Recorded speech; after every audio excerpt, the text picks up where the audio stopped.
superstar who dominated basketball in the 1960s and 70s, was found dead today at his home in Los Angeles. Chamberlain was 63. CBS's Sandra Hughes has the story of the man they called the Big Dipper. Police and paramedics rushed to the Bel Air home of Wilt Chamberlain this afternoon, responding to reports of a cardiac arrest. The 63-year-old basketball great's attorney was the first to release news that Chamberlain had died. Known as the NBA's all-time leading rebounder, he still holds the record for scoring 100 points in a single game. Wilt the Stilt stood 7'1" and was such a force on the court that the NBA changed some of its rules to minimize his dominance of the game. One of 11 children, he was often teased as a youth because of his size, but by high school in Philadelphia, he was using his height and talent as a standout player.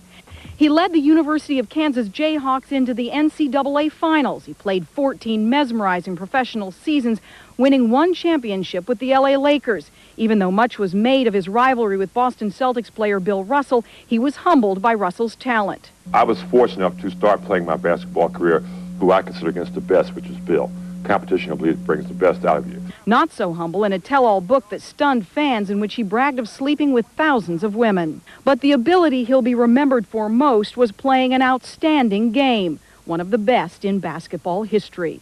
Sandra Hughes, CBS News, Los Angeles. Coming up next on the CBS Evening News. In the world of sports, the Jumbotron has the sights and sounds for you. The sports world mourning the passing of one of the NBA's greatest legends.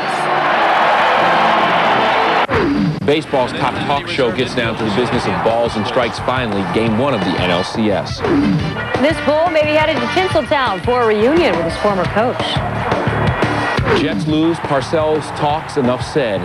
We'll get to the sound in a minute, but we start with the passing of a legend. Earlier this summer, I ran into Wilt Chamberlain in an LA restaurant. He was sitting at the bar alone, so I went over to say hello. We talked for several minutes about basketball, the Lakers in particular, and before I left, he gave me his phone number and said to call. Because I'm a journalist, I wanted to call the next day. Wilt's a good story, and he had a lot of great things to say. Because I'm a fan, I wanted to respect his privacy. 3 weeks ago, I stumbled across that napkin with Wilt's number, and the fact that I didn't make that call is something I will always regret. Because this afternoon, Wilton Norman Chamberlain, the most prolific player in NBA history, passed away. The Hall of Famer was discovered by a longtime employee at his Bel Air, California home, and when authorities arrived slightly after noon Pacific time, he was pronounced dead. Chamberlain, who spent 14 years in the NBA and is considered by many to be the greatest player in the game's history, leaves a legacy larger than his 7'1" stature. Everybody always points to Michael in making all these changes or things, but Wilt Chamberlain was the first one that really made changes. He was the first dominant person of basketball. One year he averaged 50 points a game. Average 50 points a game. It's hard to believe that I saw some of it. I saw him one night break Elgin Baylor's record, which was a 72 for a game in the NBA, and Wilt made 78 that night. I remember one game we played, it was against Chicago when he had joined us, near the tail end of my career. And it was this particular game, I don't think for 6 minutes, they never got a shot that hit the rim of the basket. And, Wilt just went out, contested every shot, jump shots and everything. I never saw anything like it. Keep in mind that in his NBA career, Bill Russell has 0 individual all-time records.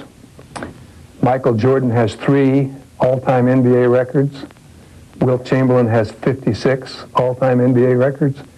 Now tell me who's the greatest player of all time. Tony Cox has spent the majority of the day outside of Wilt Chamberlain's Bel Air home and joins us now with more on the passing of a legend. Tony? Kevin, all is quiet right now on this hilltop street above Mulholland Drive, leading to the home where Wilt Chamberlain lived for 30 years and where, as you say, he died on Tuesday morning. A house that is behind us that you can't see now because the police some hours ago moved us down here. But earlier in the day, there was quite a bit of activity out front of that house as the press gathered for a chance to talk to some of Wilt's friends and family members about his life. And after a brief impromptu press conference by the LAPD attended by some of those friends and family members, one person in particular took the time to talk about a man that he had known for 40 years. In my opinion, he was one of the brightest, most intelligent guys I've ever known. He was more inquisitive than anybody I knew. He was interested in everything. As an example, he was just taking saxophone lessons. He was writing a screenplay about his life. He is a person that will always be one of our favorite people, not only because he was a great basketball player, but he was a great son, a great brother, a great uncle, and he was just a nice person. You know, it was strangely quiet as the hearse came to pick up Wilt Chamberlain's body, backed out the driveway and went down the street. People just sort of stood and looked. Nobody said very much. I also had the chance to hear from Wilt's sister during the news conference earlier today, and she said that he had been sick. He had had heart troubles. He had had some dental surgery that she felt led to a 50-pound weight loss in the last month, which is pretty dramatic. And the final thing that she said was that she saw him on Saturday night when he asked her to fix his favorite meal of chicken and dumplings, which she did, but she said that was the worst she had ever seen her brother. Back to you. Thanks, Tony. We'll have more on the life of the Big Dipper a little later in the show. Wilton Norman Chamberlain was 63 years old. And with Wilt on their minds and the thoughts to the families, the show goes on, as does the sporting world. We all know they can talk the talk. Remember, Chipper said beating on the Mets down the stretch was like winning the World Series.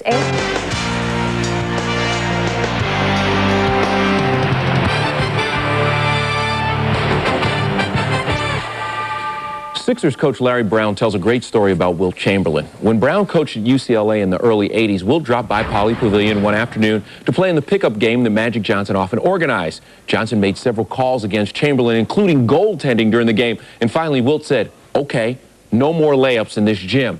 After that, according to Brown, Wilt didn't allow one of Johnson's shots to get to the rim. At the time, Chamberlain was in his 40s. It's just another demonstration of what a great basketball player Wilt Chamberlain was, but he was also an amazing human being. And his death today has left the sports world in shock. Let's look back on the life and times of the man they called the Big Dipper. At 7'1", Wilton Norman Chamberlain towered over most men. For that matter, he towered over life itself. His accomplishments on and off the basketball court were both amazing and outlandish, in many ways like the man himself. He had a very strong opinion about everything. He had a very strong opinion about himself as a player. And I think he always felt maybe he didn't get the credit he was due. If you don't understand what Wilt Chamberlain accomplished, then crack open the NBA record book. Simply put, he was the most prolific player in NBA history. 32 times he scored more than 60 points. He is the only player to ever average over 50 points for an entire season and the only big man to lead the league in assists. He once gathered 55 rebounds in a single game and is the only man to score 4,000 points in a season. But he will always be remembered for the March night in 1962 when he scored 100 points against the New York Knicks. To put that into perspective, only one team in the entire NBA averaged more than 100 points last season. Wilt Chamberlain didn't just dominate the NBA, he defined it. Without the NBA, we would have had no chance to showcase any of our talents, and they're giving so many of us, especially men of color, a chance to go out there and do wonderful things in sports and make a great living for ourselves. In his last years, Chamberlain loved to wear his Letterman's jacket from Overbrook High School in Philadelphia. It's the place where his legend was born, leading the varsity at Overbrook to a 56-4 record. His number 5 was retired by the school. So was his number 13 at Kansas. And today, the school issued a statement calling this truly a sad day for both the University of Kansas and for everyone in basketball. In 1998, Chamberlain returned to Lawrence and was honored by the people he felt he had let down in 1957 when the Jayhawks lost the NCAA final to North Carolina. He would later admit that that loss was the most bitter moment of his career. It was a devastating thing for me because I felt as though I let the University of Kansas down and my teammates down. After spending a season with the Harlem Globetrotters, Chamberlain arrived in the NBA in 1959 and forever changed the league. 4 times he was named the MVP, and in his rookie season averaged more than 37 points per game. But the early part of his career was defined by his legendary battles with Bill Russell and the Boston Celtics. Chamberlain won the individual battles. Russell won the championships. 8 times they clashed in the postseason. Only once did Chamberlain end up on the winning end. This man was the hub of the greatest sports empire as far as winning and losing that I've ever seen, and he's the reason, along with member of the Celtics. In 1968, Chamberlain was dealt to the Los Angeles Lakers and would call L.A. his home for the remainder of his life. The city of angels was the perfect place for a man who seemed to be designed by the gods. In 1972, Chamberlain won his second and final championship when the Lakers defeated the Knicks in the rival that defined the second half of his career, Willis Reed. Many will tell you that Wilt Chamberlain's ego was as large as the things he accomplished in his life. Maybe so, because Wilt was larger than anything that life had to offer. He changed basketball, he changed sports, he changed us. Which sounds corny, but the NBA gave us all a chance to do that, so I feel it's my time to say thank you to the NBA. Many of Chamberlain's records will never be duplicated. He won his first of 4 MVPs in his rookie season in 59 and 60, averaging 37.6 points per game. 3 seasons later, he averaged 48.5 minutes per game. A full game is 48 minutes, in case you've forgotten. He never once fouled out in his 14-year career. There have yet to be any funeral arrangements announced for Wilt Chamberlain, who died today at the age of 63. For Kevin Frazier, I'm Jeannie Zelasco. This has been Prime Time. All right, girl.